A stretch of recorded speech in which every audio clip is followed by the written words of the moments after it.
اهلا وسهلا فيكم بفيديو جديد. الفيديو كتير غالي على قلبي انا شخصيا لانه عملته بوحده من احلى الاماكن اللي كنت من زمان من انا وصغير حابب شوفها، هالمره من اسبانيا وتحديدا العاصمه من مدينه النادي الملكي مدريد.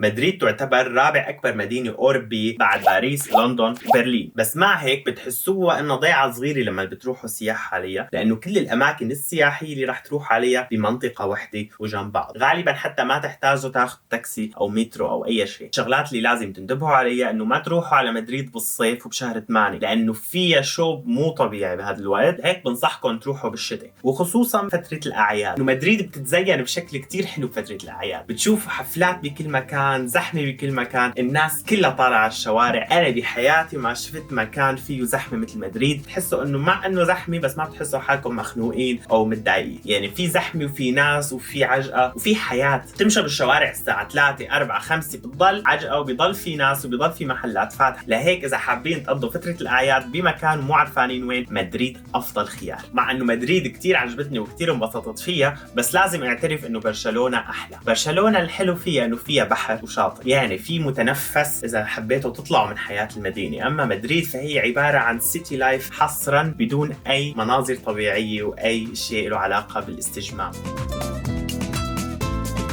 خلينا نبلش جولتنا بساحة بلازا مايور أو الساحة الكبرى، بناها الملك فيليب الثالث ومعمل له بنصها تمثال. وهالساحة مو بس من أهم ساحات مدريد، كمان من أهم ساحات إسبانيا، كانت فيها عمليات الإعدام وبعدها تحولت لساحة مصارعة ثيران، وحالياً تعتبر قلب المدينة وبيقام فيها الاحتفالات الرسمية. وهالساحة هي المكان المناسب لتجربوا أشهر أكلات مدريد التقليدية، باكاديلو دي كالاماريس، واللي هي عبارة عن خبز وسمك الكالاماري المقلي وبس.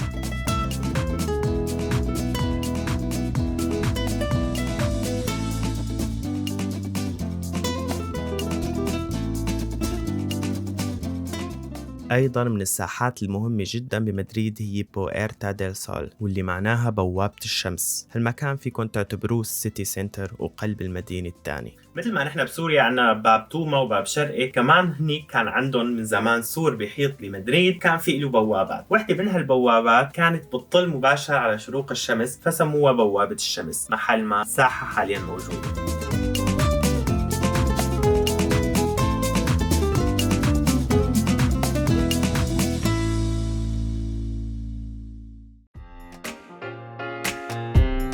وجهتنا التالية على بلاسيو ريال دي مدريد. بكل دولة الحكم فيها ملكة بيكون قصر العائلة الملكي وجهة محببة للسياح، ومدريد فيها قصر ملوك إسبانيا اللي عاشوا فيه أباً عن جد. عائلة الملك الحالي عايشة بقصر لازارزويلا خارج مدريد وبعيداً عن الأضواء، ولكن ما زال القصر الملكي بمدريد المقر الرسمي للعائلة الملكية، وفيه بيتم استقبال الضيوف وإقامة الاحتفالات الرسمية، وهو تاني أكبر قصور أوروبا الغربية بعد قصر اللوفر. قصر مفتوح للسياح كل أيام الأسبوع من 10 ل6 المساء، والأحد فقط لل4. تيكت بتكلف 12 يورو، وبعد الساعة 4 بصير الدخول مجاني، بس لازم تستنوا بطابور طويل.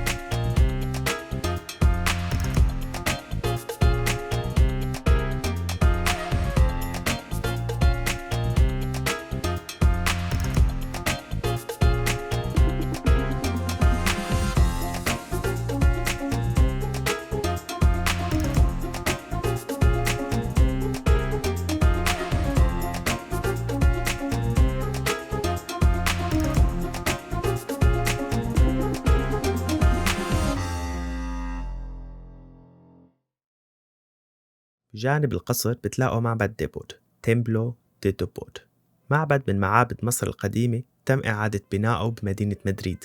أحلى من المعبد هو المكان اللي موجود فيه المعبد، طلالي اللي بيطلع عليها من فوق على كل مدريد. المكان مناسب جدا لترتاحوا فيه بعد يوم طويل من المشي.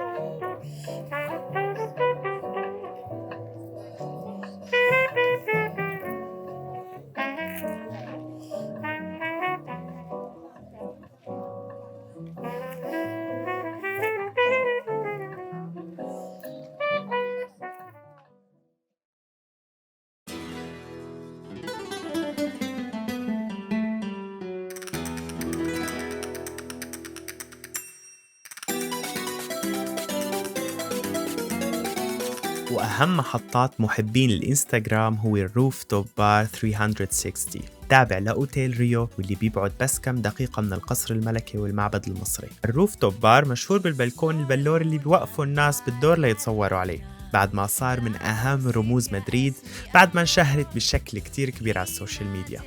بنصحكم تروحوا بالليل وبأيام الأسبوع، مو بالعطلة، لأنه الطابور بالويك إند بيكون كتير طويل والبار كتير زحمة. تيكت بتكلف 10 يورو بدون المشروبات أو المأكولات اللي رح تاكلوها وتشربوها، بس المنظر من فوق لا يفوت، وإذا قلبكن قوي ما بتخافوا من المرتفعات فما تفوتوا الصورة على البلكون الشفاف.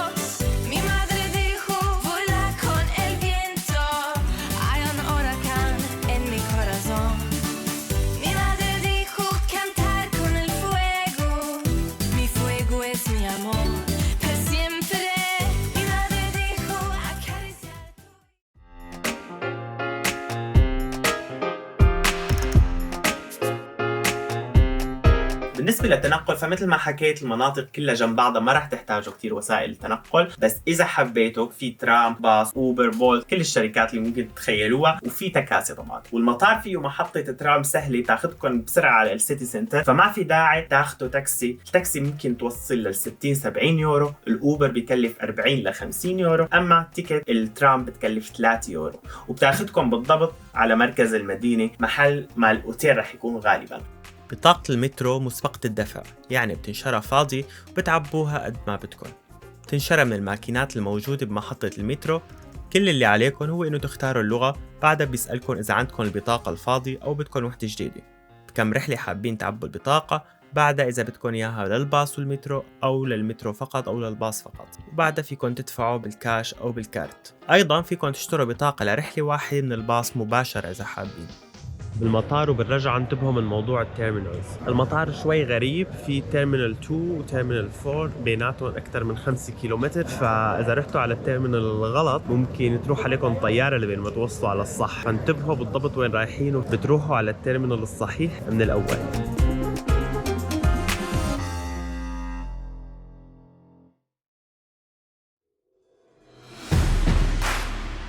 جولتنا بتكمل على أهم المعالم السياحية بمدريد، وخصوصاً لمحبين نادي ريال مدريد، سانتياغو برنابيو.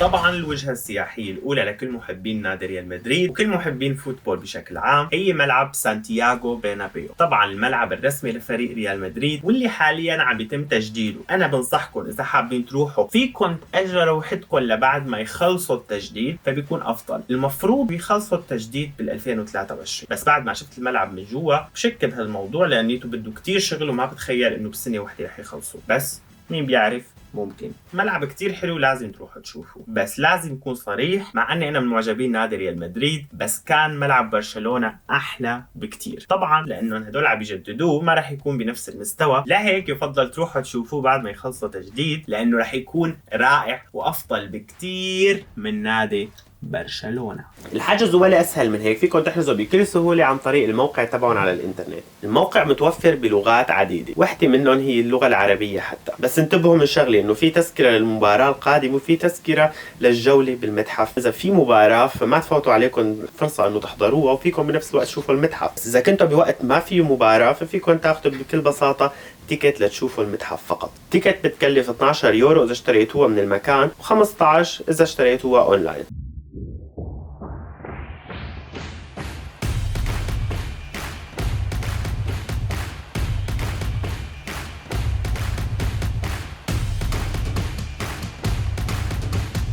بالمتحف تتعرفوا على أهم إنجازات فريق ريال مدريد والكؤوس اللي ربحوها على مدار السنين، بالإضافة لتطور لبس الفريق عبر الزمن، طابات لعبوا فيها وأحذية لبسوها أهم لاعبين بمباريات مشهورة مثل زين الدين زيدان.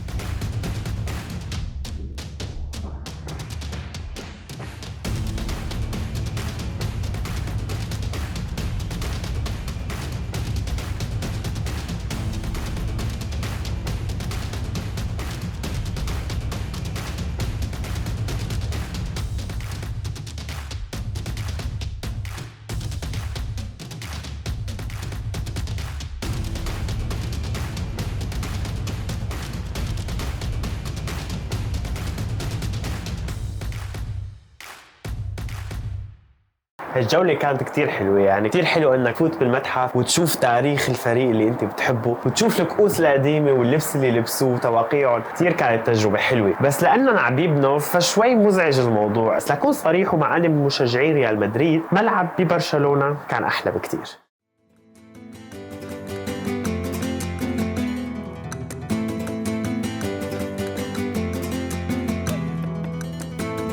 مين مننا ما بيعرف أهم الرياضات بإسبانيا واللي هي البول فايتنج أو مصارعة الثيران؟ حلبة لاس فينتاس الموجودة بمدريد هي أكبر وأشهر حلبة مصارعة ثيران بإسبانيا، وثالث أكبر وحدة بالعالم بعد المكسيك وفنزويلا. انبنت بال 1931 لحد الآن محافظة على شكلها التقليدي الجميل، والمكان مفتوح للسياح كل أوقات السنة. ولكن عروض المصارعة بتصير حصراً بالصيف، بس حتى بدون عرض المكان بيستحق الزيارة.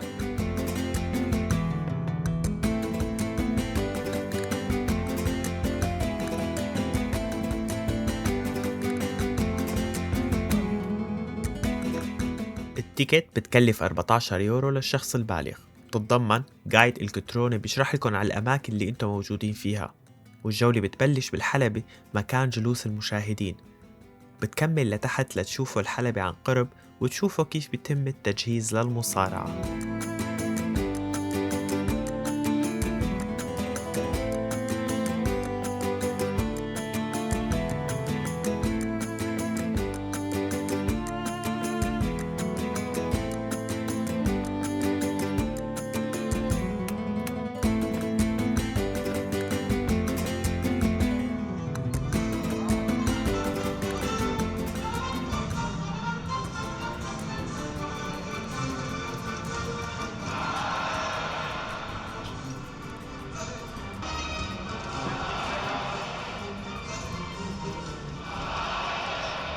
جولة بتنتهي بمتحف تتعرفوا فيه على تاريخ البول فايتنج، تشوفوا أهم المصارعين على مر التاريخ.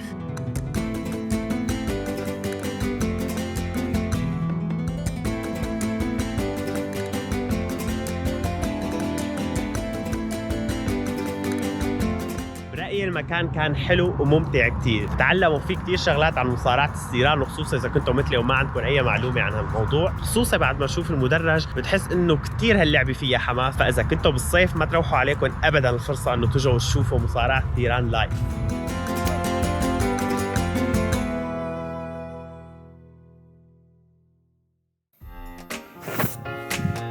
اليوم وللأسف الجو ما نو حلو أبداً مثل ما كنتم شايفين، فاليوم رح نكتشف المتاحف والأماكن المغلقة.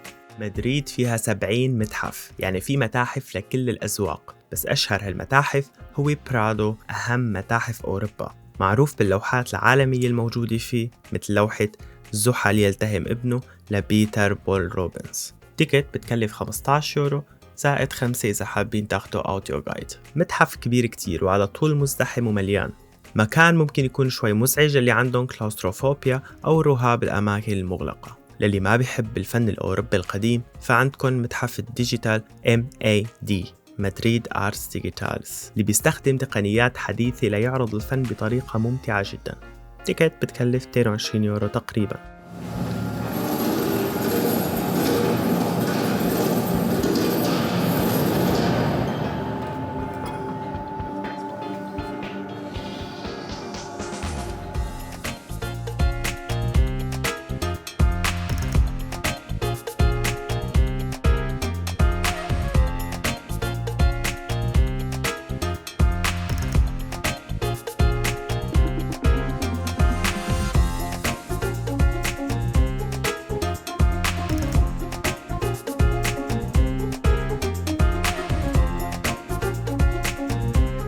أما لمحبين متاحف الشمع مثلي، فمدريد فيها متحف شمع بيختلف عن غيره ببلدان تانية. المتحف بيتميز بالترتيب الرائع للمجسمات حسب التسلسل التاريخي ليوصل قصص معينة عن طريق المجسمات الشمعية.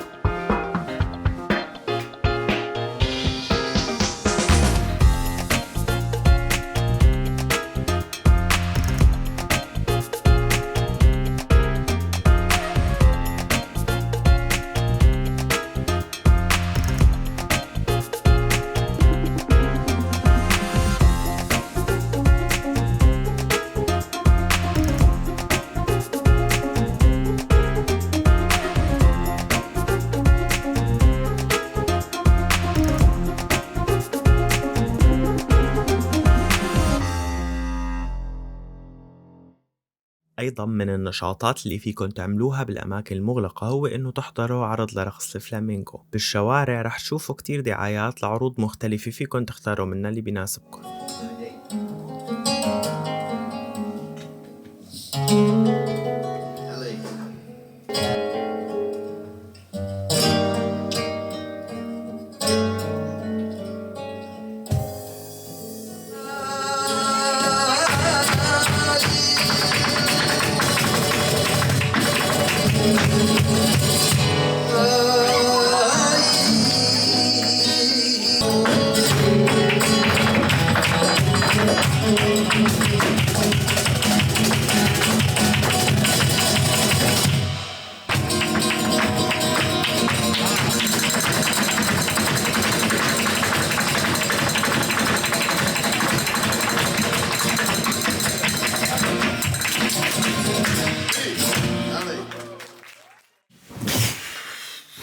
العرض كان رائع بصراحة. أنا رحت وأنا ماني كتير مقتنع بالفكرة، بس عم أعمله مشان الفيديو مشان أعرفكم شوي على الأشياء اللي ممكن تعملوها بمدريد، لأنه كنت مفكر إنه الفلامينكو هو عبارة عن دربكة على الأرض مو أكتر من هيك. بس بصراحة هذا الفن اللي ما بيعرفوا بيجهلوا، يعني كتير كتير كتير شيء حلو. يمكن حتى الفيديو ما يوصلكم نفس الإحساس اللي بتحسوا لما بتشوف العرض. في كتير مشاعر طالعة منهم، هن عم بيعزفوا عم بيغنوا، بياخدوك على عالم تاني. بتحسهم حتى رح يبكوا هن عم بيرقصوا هن عم بيغنوا على المسرح. كتير كان حلو العرض، بنصحكم بشدة انه تجربوه. ما معقول تجوا على اي بلد اسباني مو بس مدريد وما تجربوا الفلامينكو، وما تقولوا له فلامينغو مثل ما انا عملت بالاول، لانه اسمه فلامينكو. فلامينغو هو الحيوان الفلامينغو، اما هذا الفن هو الفلامينكو. اذا جيتوا على مدريد لازم تجربوا الفلامينكو.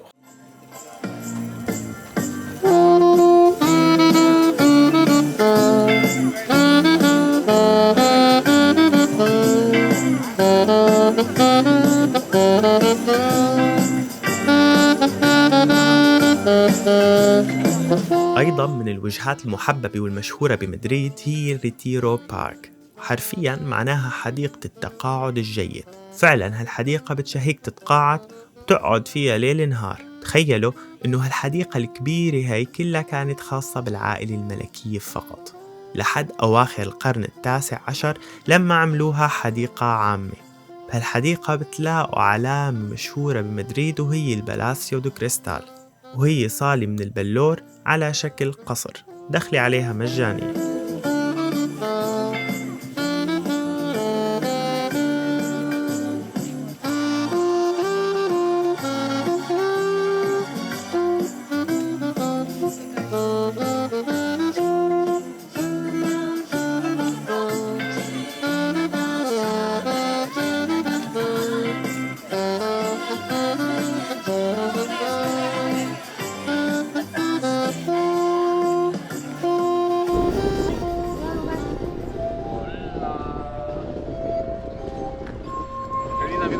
Italiano? No. Spanish? English? English. One melody for English. Un moment.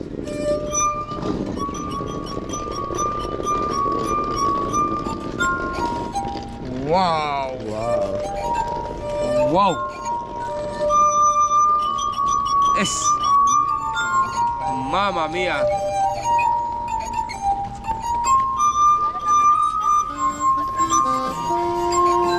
Hey.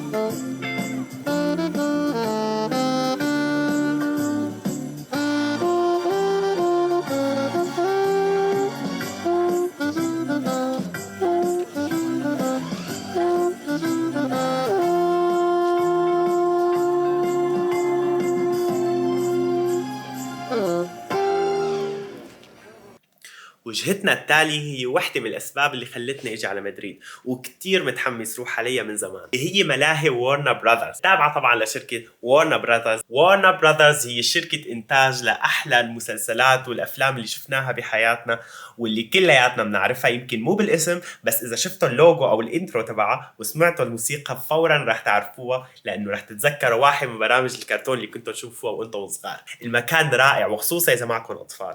هذا المحل بعد شوي عن الأماكن اللي رحنا عليها واللي راح نروح عليها، يعني مو بالسنتر تبع مدريد مثل كل المحلات الثانية، زائد انه محل اوت دور، يعني إذا بدكم تروحوا عليه انتبهوا إنه يكون الجو حلو لأنه رح تنبسطوا طبعا أكتر بكتير.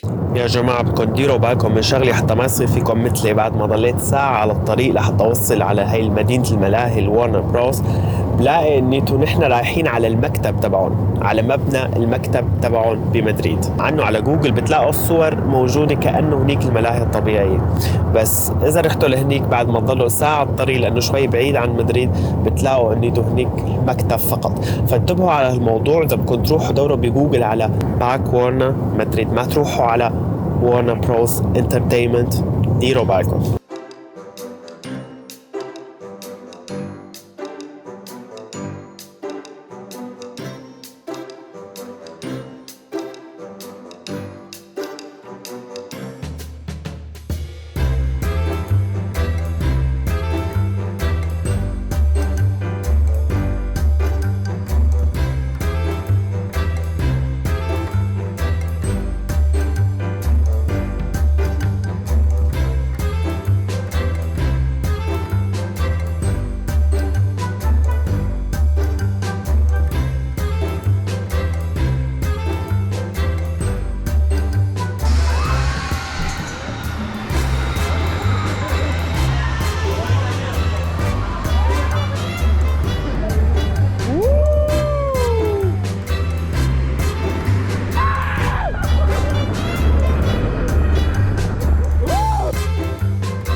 خطة تفشل خطة والمجرم توقفه الشرطة.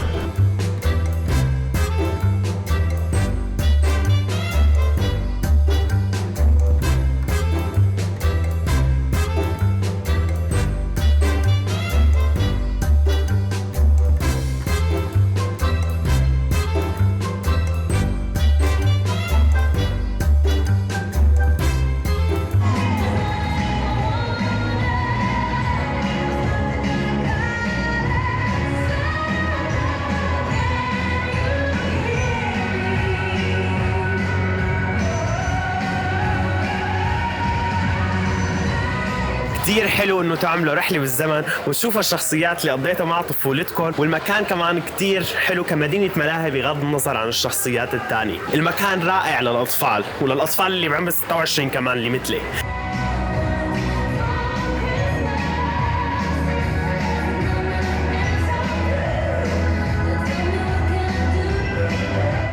بنهاية رحلتكم وإذا حابين تشتروا هدايا فما تنسوا تزوروا منطقة جران فيا، مكان التسوق الأمثل بمدريد، بسموها برادواي الإسبانية. هون فيكن تصرفوا 3 مليون يورو بنص ساعة إذا بدكن.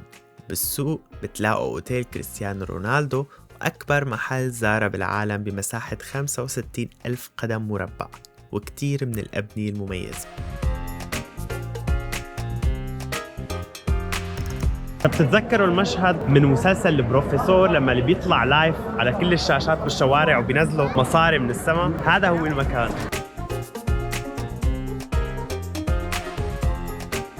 بالنسبة للأكل فأفضل مكان تجربوا فيه الأكل التقليدي الإسباني هو سوق سان ميخيل، عبارة عن تجمع مطاعم صغيرة بتقدم الأكل التقليدي اللي بيغلب عليه الطابع البحري.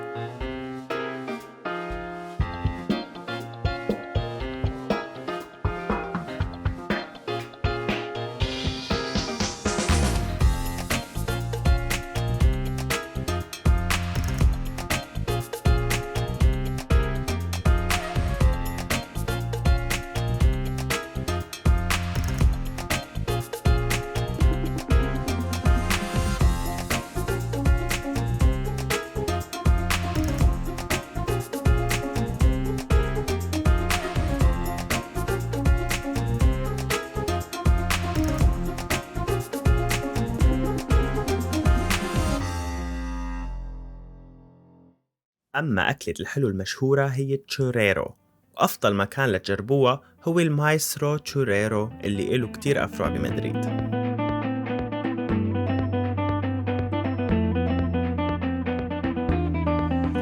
من التقاليد تبعت هالأكلة إنه تاخدوا معاها هوت شوكليت وتغطوها بقلبها وجربوا.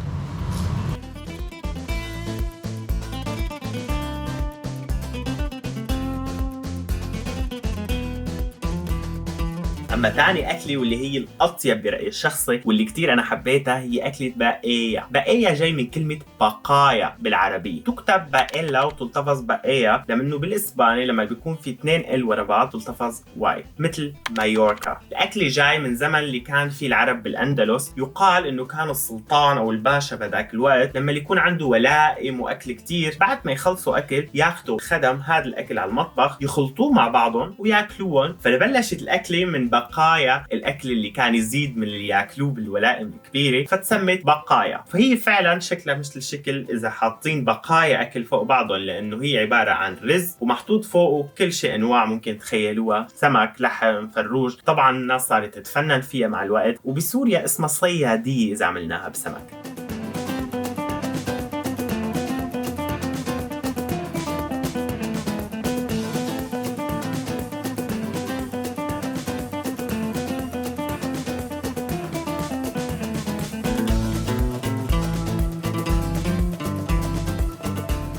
وهيك بنكون خلصنا جولتنا بمدريد. بتمنى يكون عجبكم الفيديو وإن شاء الله تستفادوا منه إذا رحتوا على مدريد. إذا حبيتوا تعرفوا تفاصيل أكثر عن الرحلة ففيكم تفوتوا على الإنستغرام هايلايت مدريد، من هنيك فيكم تشوفوا الأماكن اللي كنت فيها بالترتيب. إذا حبيتوا الفيديو ما تنسوا تضغطوا سبسكرايب ولايك وتدعمونا القناة شوي. شوفكم بفيديو جديد وباي باي.